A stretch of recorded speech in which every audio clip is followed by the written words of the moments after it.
Washington से एक independent observer और जर्नलिस्ट की हैसियत से मैं यहाँ पे वाशिंगटन डीसी में पाकिस्तानी सिफारत खाने के बाहर मौजूद हूँ, जहाँ पे पीटीआई के हामी इमरान खान की रिहाई, इंसानी हकूक़ की बहाली, वोट के एहतराम, इसके लिए मुजाहरा कर रहे हैं। और चंद अफराद वो भी हैं जो जनरल आसिम मुनीर उनकी हिमायत में स्लोगन और नारेबाजी कर रहे हैं। यहाँ पे डिजिटल कैंपेन्स भी है, मुख्तलिफ ट्रक्स देख सकते हैं, लेकिन बड़ी तादाद कम बेश इस वक्त जो मैं देख सकता हूँ कि यहाँ पे लोग आ रहे हैं, जा रहे हैं। 300 प्लस के करीब लोग यहाँ पे आए होंगे और कई लोग आने के बाद चले जाते हैं, अपना आप रजिस्टर करते हैं और चले जाते हैं, लेकिन उनकी तादाद बहुत कम है। 8 से 10 लोग हैं जो इस वक्त जनरल आसिम मुनीर उनकी हिमायत में नारेबाजी कर रहे हैं। मौजूदा पाकिस्तान की हुकूमत उसके हक में है। हम जानना चाहेंगे कि इस प्रोटेस्ट का मकसद क्या था। बुनियादी तौर पर तो बता दिया है, लेकिन कितने ऑप्टिमिस्ट है पाकिस्तान तहरीक इंसाफ के लोग कि वो इस तरह के मुजाहिरों से कुछ हासिल कर सकते हैं। मिस समदानी हमारे साथ मौजूद हैं, अपना इंट्रोडक्शन भी करा दीजिएगा, बल्कि आपके पास माइक है, और हमें बताएं कि यहाँ आने का पर्पज क्या है, आप कितने ऑप्टिमिस्टिक हैं कि आपकी ये बात सुनी जाएगी। हाँ जी, सबसे पहले तो ये मेरा नाम महलका समदानी है। यहाँ पे एक ऑर्गेनाइजेशन है, community alliance for piece and justice, और हम लोग काम करते हैं कि जो अमेरिकी फॉरेन पॉलिसी है पाकिस्तान की तरफ, उसको बेहतर बनाया जाए। क्योंकि आप सबको मालूम है कि दहाइयों से अमेरिकी फॉरेन पॉलिसी ने पाकिस्तान में जो फौजी जाहरियत है, अथॉरिटेरियनिज्म है, उसको बहुत ज्यादा तरजीह दी है, उसको बहुत सपोर्ट किया है, और ह्यूमन राइट्स और डेमोक्रेसी के एक्सपेंस पे। तो इसलिए हमारा ये काम है कि हम उसको बेहतर बनाएं। मेरा ताल्लुक जी पीटीआई से सच नहीं है। हम लोग यहाँ पे खड़े हैं उनके साथ अपनी यकजहती वो एक्सप्रेस करने, क्योंकि इस वक्त पाकिस्तान में उनके साथ, पीटीआई के साथ और बहुत सी डिफरेंट कम्युनिटीज के साथ बहुत जुल्म किया जा रहा है, जो हमारी मिलिट्री डिक्टेटरशिप कर रही है।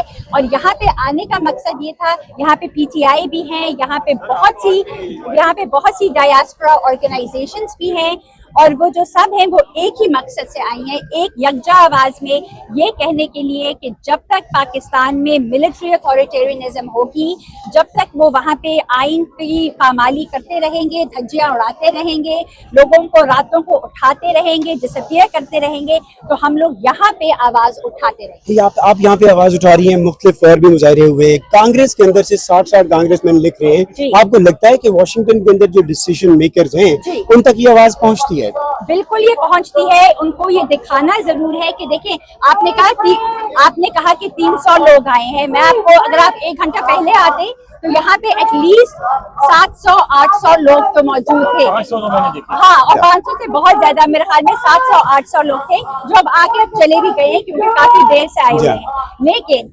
इसका बहुत इम्पैक्ट पड़ता है जब हम कांग्रेस को ये वीडियोस दिखाते हैं, अपने जो हमारे रिप्रेजेंटेटिव्स हैं कि जो पाकिस्तानी डायस्पोरा है, they do not want you guys, and we want them to be our voice in Congress and pressure the Trump administration या जो भी एडमिनिस्ट्रेशन है कि अपनी पॉलिसीज को ठीक करे। ठीक है, एक बात, आखिरी बात मुझे ये बता दीजिएगा, मैंने कुछ लोगों से बात की जो इस वक्त मुजाहिरे में नहीं है, दे वर वेरी पैशनेट कि वो इसमें अपनी आवाज शामिल करें, लेकिन आखिरी मोमेंट पे उन्होंने ये डिसाइड किया कि चूंकि पाकिस्तान के अंदर इस वक्त जो इंटेलिजेंस एजेंसीज हैं वो एक ट्रैक रिकॉर्ड ये बता रहा है कि वो लोगों को आइडेंटिफाई करके उनका नादरा से रिकॉर्ड लेके उनकी फैमिली को हरास करते हैं। सो इसका कोई हल है पाकिस्तानी डायस्पोरा के पास जो बाहर आवाज उठाते हैं? बिल्कुल, एक तो ये हल है कि वो इस तरह के मुजाहिरों में अगर मास्क पहन के आए तो वो बहुत अच्छा होगा।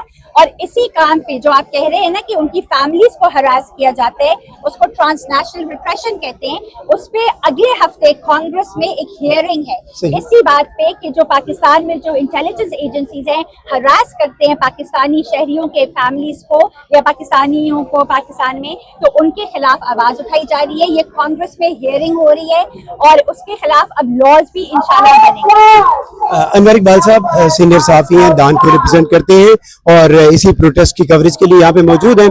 अनवर भाई, ये बताइएगा कि पहले फर्स्ट ऑफ ऑल एक तो ज़हन में ये सवाल आता है, जब से जनरल आसिम मुनीर 1-2 दिन से यहाँ पे अपनी इंगेजमेंट्स के सिलसिले में मौजूद हैं, क्या ये कंफर्म है कि वो ये मुजाहिरे, ये प्रोटेस्ट, ये स्लोगन, ये सब सुन रहे हैं, क्या वो एम्बेसी में मौजूद हैं? नहीं, वो तो एम्बेसी में मौजूद नहीं है। अगर जैसा प्रोग्राम था उसके मुताबिक भी उन्होंने नहीं होना था, अगर आते भी तो रात को आते, लेकिन बात ख्याल ये है कि वो शायद टैंपा फ्लोरिडा में। एम्बेसी तो कह रही है कि हमें पता नहीं कि अभी आए भी हैं कि नहीं आए हैं। इस वक्त बहरहाल एम्बेसी में मौजूद नहीं, लेकिन ये तो मकसद नहीं है। मकसद होता है कि आप अपना प्रोटेस्ट रजिस्टर कराना है, वो आपने कर लिया जाए।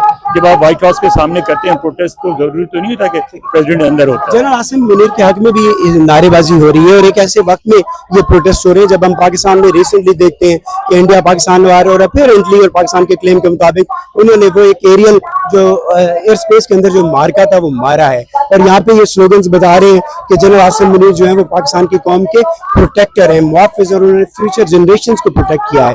आपको लगता है कि इस चीज ने इम्पैक्ट किया होगा आज की गैदरिंग को? देखिए ना, पीटीआई बैलेंस करने की कोशिश कर रही है। जो मैसेज दे रही है वो दे रही है कि हम पाकिस्तान फौज के खिलाफ नहीं है। पाकिस्तान हमारा जो प्रोटेस्ट वो डेमोक्रेसी के लिए है। और ये बात भी दुरुस्त है, जाहिर है, जहाँ तक इंडिया पाकिस्तान के ताल्लुकात का या जो कॉन्फ्लिक्ट का मसला है उसमें तो कोई भी पाकिस्तान के खिलाफ नहीं जा सकता। हम तो जाहिर है इंडिया ने जो जाहिरियत की उसकी सब मजम्मत करेंगे। बिल्कुल। तो मुझे ये बताइएगा कि इस वक्त अगर हम मिडिल ईस्ट की सिचुएशन देखें, पाकिस्तान एक बड़ा वाइटल प्लेयर है। अगर हम अब्राहम कार्ड के बैकड्रॉप में देखें, आगे चल के सऊदी अरेबिया के इमर्ज होते हुए रोल को देखें और सऊदी अरेबिया और पाकिस्तान की लीडरशिप के दरमियान एक जो हम आहंगी है उसको देखें, तो उस रेफरेंस में general Asim Munir field marshal वो क्या मकासद लेके वाशिंगटन में आए और कितने सक्सेसफुल होंगे in terms of his future plans, extension, whatever, या जो पॉलिटिकल रिजीम उनके साथ है उनके एक्सटेंशन के लिए? इसमें एक बड़ी गड़बड़ ये हुई कि इनके विजिट को इंडियन मीडिया ने बड़ा उठाया और इंडियन मीडिया ने उसको काफी गैर माकूल बना दिया। Basically this visit was not about वो जो है ये जो क्या से कहते हैं परेड के लिए, it was not about the parade, it's a bilateral visit जिसका मकसद है डिफेंस टू डिफेंस टाइज पे बातचीत करना। और अब अगर आप देखें जो कुछ ईरान में हो रहा है उसके पर्सपेक्टिव से देखें तो आपको बात बिल्कुल समझ में आती है कि विजिट में क्या बातें हो सकती हैं। आतिफ अशरफ जो हैं वो जॉर्जिया से आए हैं। आतिफ, क्या सोच के आए हैं? यही सोच के आए हैं कि हमारे बच्चों का मुस्तकबिल है पाकिस्तान में, हमने पाकिस्तान में ही रहना है, पाकिस्तान में हमारी पूरी फैमिली है। अगर हम लोग अगर नहीं निकलेंगे तो कल हम अपने बच्चों को क्या बताएंगे कि हम क्यों नहीं निकले थे? हम कूफी नहीं है, हमें निकलना है। और जब तक पाकिस्तान में रूल ऑफ लॉ नहीं आता, जब तक पाकिस्तान में आईन बहाल नहीं होता मुकम्मल, हम निकलेंगे और बार बार निकलेंगे और हम इमरान खान के साथ हैं। ऐसे प्रोटेस्ट आपको लगता है कि रूल ऑफ लॉ के लिए जो ओवरसीज पाकिस्तानी का स्ट्रेस है या डिमांड है उसको पूरा करने में कभी मददगार हो सकते हैं? जी हाँ, बेशक, क्यों नहीं। जब तक हम बताएंगे नहीं, जब तक हम निकलेंगे नहीं, कैसे पता चलेगा उन्हें कि हमारे खिलाफ भी कोई लोग हैं? हमें निकलना है, बार बार निकलना है। आगा साहब, आप आइए, आप कुछ कहना चाहें तो? शुक्रिया sir. Thank you so much. So Agha साहब हमारे बड़े जबरदस्त स्पोर्ट्समैन है और आप एक स्पोर्ट्समैन की के लिए यहाँ पे आए हुए हैं। सो बताइए कि आपके आने का मकसद क्या है? देखिए, मैं सुनता हूँ कि और आपके हाथ में पीटीआई का नहीं अमेरिका का फ्लैग है। मैं अमेरिकन हूँ और मैंने लंदन और पेरिस में भी अब अमेरिका का फ्लैग लेकर रन किया है। सही, इसके पास जी। मेरा कहने का मकसद ये है कि ये जो इतना कुछ हो रहा जी हाँ। है ये अब नहीं होना चाहिए। जनरल साहब को समझना चाहिए कि लोग अब तंग आ चुके हैं। सही। पहले इतनी मार्शल लॉ थी, अपने सिविल गवर्नमेंट और ताकि कोई मुल्क में आगे बढ़े, क्योंकि कंट्री तो वहीं का वहीं खड़ा हुआ बिल्कुल बर्बाद हो रहा है। बिल्कुल बिल्कुल। मेरी तो ये रिक्वेस्ट है, प्लीज इन सारे अपने लोगों से जो भी लीडरशिप है इत्तेफाक करके इसको कामरान साहब से। Thank you sir. अच्छा, अब उनको हम यहाँ पे बुला सकते हैं। जी, कामरान साहब यहाँ पे मौजूद हैं, एक ट्रू डेमोक्रेट, पाकिस्तान पीपल्स पार्टी के साथ बड़ी मोहब्बत और वापसी रही, लेकिन अल्टीमेटली वो ह्यूमन राइट्स की बात करते हैं, इंसानी हकूक की बात करते हैं और राइट टू चूज उसको डिफेंड करते हैं। सो जी कामरान साहब, इस वक्त हम रिकॉर्ड कर रहे हैं, सो आप बताइएगा कि आपके यहाँ आने का मकसद क्या है? यहाँ पे नजर आ रहा है। जी हाँ, यहाँ तक।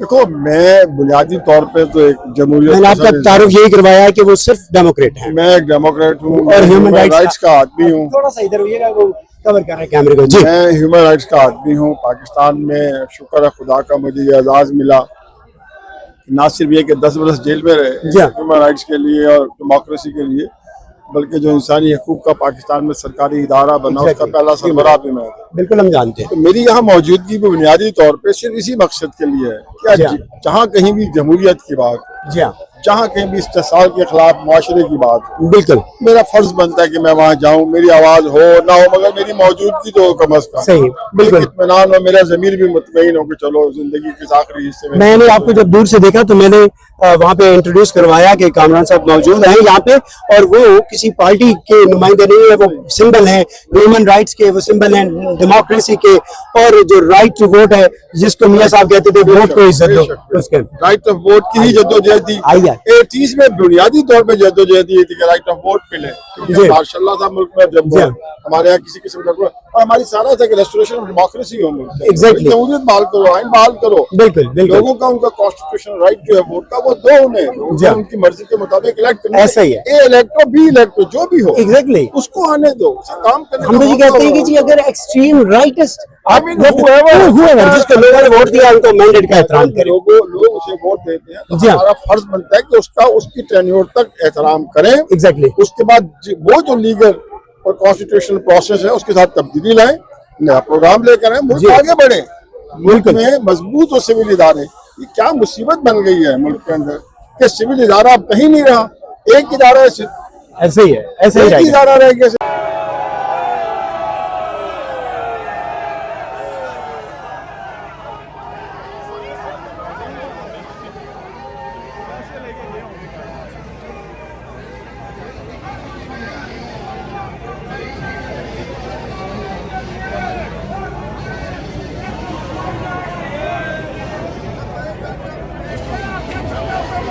है वो जद्दोजहद कर रहा है, कोशिश कर रहा है, और सब लोग मिलकर कर रहे हैं, बहुत सब वेल रेड हैं। मैं आपसे ये पूछना चाहूंगा कि इस वक्त जो मिडिल ईस्ट की सिचुएशन इमर्ज हुई है, वाशिंगटन ऐसी डेमोक्रेटिक आवाजों को सुनेगा या अपने इंटरेस्ट को देखेगा कि उनके लिए रावलपिंडी और इस्लामाबाद में किसको आना बेहतर है? ये बात बिल्कुल सही है, लोग अपने इंटरेस्ट को देखेंगे, हर गवर्नमेंट हर मुल्क अपने इंटरेस्ट को देखता है। लेकिन बात ये मेरे भाई कि आप एक जिंदा शख्स हैं, जिंदा कौम है, या आप एक जिंदा फर्द हैं, जी हाँ, आप तो कहीं आवाज अपनी लगाएं। वो ठीक है, वो उनका इंटरेस्ट है भाई, होगा। अगर भाई मेरे मुल्क में ही आग लग रही है, मेरे मुल्क के ये हालात हो रहे हैं, उसको भी सामने रखो। मैं तो ये समझता हूँ कि आप कोई तब्दीली चाहे ना ला सके, लेकिन वो मिसाल है जो चिड़िया वाली है, जिसने कहा था कि इब्राहिम मैं उसकी आग में नहीं पत्थर आग डालूंगा, मैं कतरा टपकाऊंगी, एग्जैक्टली कतरा टपकाऊंगी, चाहे आग बुझे ना बुझे, तो अपने हिस्से की आप अपने हिस्से की क्षमा जलाते रखिए। अहमद फराज, हाँ अहमद फराज, मतलब शिकवा ना करें जनाब ये बड़ा आग लाल बड़ी लंबी है, ये है ढमकान, नहीं, आप अपने हिस्से की क्षमा भाई, और क्षमा से क्षमा जलती है, जो काम भी होता है वो इससे आगे बढ़ता है। बहुत शुक्रिया कामरान साहब, थैंक यू सो मच। और इसके बाद मैं मैसेज में जाऊंगा, लोगों में जाऊंगा, उनके क्विक कमेंट्स में आपके सामने पेश करूंगा। जी, आप यहाँ पे कैसे हैं? हम अपने मुल्क में जमहूरियत के लिए और अपने बच्चों के मुस्तकबिल के लिए यहाँ पे। और इमरान खान से ऐसी उम्मीदें क्यों हैं? और किससे करें? आपको लगता है कि कोई और इस काबिल है? उसका कोई ऐसा बैकग्राउंड नहीं है जिसमें चोरी हो, जिसमें उसने मुल्क के लिए कुछ ना किया हो।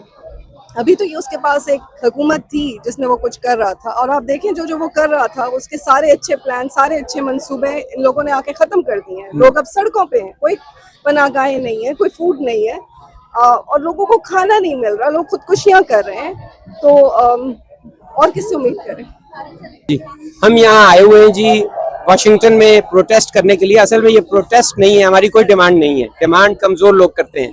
हम एक्सप्रेस कर रहे हैं अपने एंगर, हम एक्सप्रेस कर रहे हैं फ्रस्ट्रेशन, और हम ये कह रहे हैं कि हम आपसे नहीं डरते। तो ये बताएं कि ये तादाद काफी है, कितना आप पार्टिसिपेट कर रहे थे, क्योंकि आप ऑर्गेनाइजर्स में से भी हैं। इस वक्त गिल साहब वहाँ पे पीछे खिताब भी कर रही हैं। तो ये बताएं कि ये तादाद काफी है, आपकी आवाज इतनी पावरफुल है कि इवन एम्बेसी के अंदर जा सके या कैपिटल हिल में सुनी जाए? असल में जी बात कुछ चीजों की ऐसी होती है कि उसमें क्वांटिटी इंपॉर्टेंट नहीं होती, हम रिप्रेजेंट कर रहे हैं। ये वो लोग हैं जो बावजूद बारिश के और डिफिकल्टी के और गर्मी के यहाँ पहुंचे हैं, और अभी बहुत सारे लोग हैं जो या तो चले गए हैं, आए हैं। जाहिर है दूर दराज के इलाकों से लोग तो इस तरह ही आते हैं। बाकी जहाँ तक ये बात है कि जो हक की बात है उसके लिए क्वांटिटी कभी भी इम्पोर्टेंट नहीं होती। जी, मैं इधर इसलिए आया हूँ क्योंकि टोरंटो से यहाँ पे आने का मकसद ये था कि अगर मैं 10 घंटे की ड्राइव करके या 12 घंटे की ड्राइव करके यहाँ पे आ सकता हूँ, तो लोकल पॉपुलेशन को मोटिवेट करना था कि आप लोग भी यहाँ से पहुंचे। और मुझे यहाँ पे देख के बड़ी खुशी हो रही है कि लोग 8-8, 10-10, 12-12, 13-13 घंटे की ड्राइव करके पहुंचे हैं। तो शुक्र अल्हम्दुलिल्लाह, अल्लाह ताला इसे कबूल करे।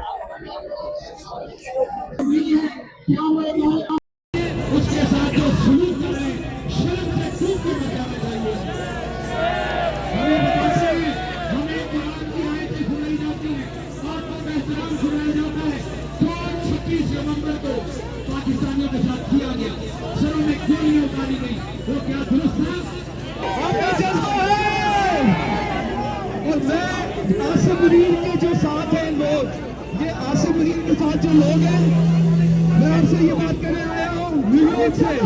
और यार Free Imran Khan. I'm here to release and help release Imran Khan. इस वक्त डॉक्टर उस्मान हमारे साथ हैं, इस प्रोटेस्ट के वन ऑफ द ऑर्गेनाइजर, और बड़ी स्ट्रॉन्ग आवाज़ है पीटीआई के लिए। सो डॉक्टर साहब, आपके ख्याल में ये जो प्रोटेस्ट था, ये कितना सक्सेसफुल रहा? आपकी जो डिमांड्स हैं वो आपके ख्याल में इस बिल्डिंग के अंदर या कैपिटल और व्हाइट हाउस यहाँ से चंद किलोमीटर पे है, वहाँ पे कितनी सुनी जा रही है? अच्छा सर, थैंक यू आपकी कवरेज के लिए। और ये है कि पहले मैं थोड़ा सा आपको ये बता दूं कि हमारा जो ताल्लुक है फर्स्ट पाकिस्तान ग्लोबल से, जो कि एडवोकेसी और ह्यूमन राइट ऑर्गेनाइजेशन है, तो हम लोग उसको रिप्रेजेंट करते हैं। और हम पिछले 3 साल से पाकिस्तान में जो लोगों के खिलाफ जुल्म हो रहा है, जो उनके हकूक को सलब किया जा रहा है, जो पाकिस्तान में जो डेमोक्रेसी को डीरेल किया गया है, जो कॉन्स्टिट्यूशन को स्लॉटर किया गया है, हम उसके खिलाफ आवाज उठा रहे हैं। और हमारा जो बेसिक जो फंडामेंटल जो एक क्वेश्चन है वो ये है कि किसी भी मुल्क की तरक्की के लिए उसके इंस्टीट्यूशंस का, जो कॉन्स्टिट्यूशनल जो इदारे हैं, जो बॉडीज हैं, डेमोक्रेटिक इंस्टीट्यूशंस हैं, उनका इंडिपेंडेंट होना जरूरी है, जिसमें कि जुडिशरी सबसे इंपॉर्टेंट है। आर्मी का जो रोल है वो डिफेंस का है। जब तक वो डिफेंस करते रहेंगे, सारे लोग उनको इज्जत भी देंगे, उनको रिस्पेक्ट भी करेंगे।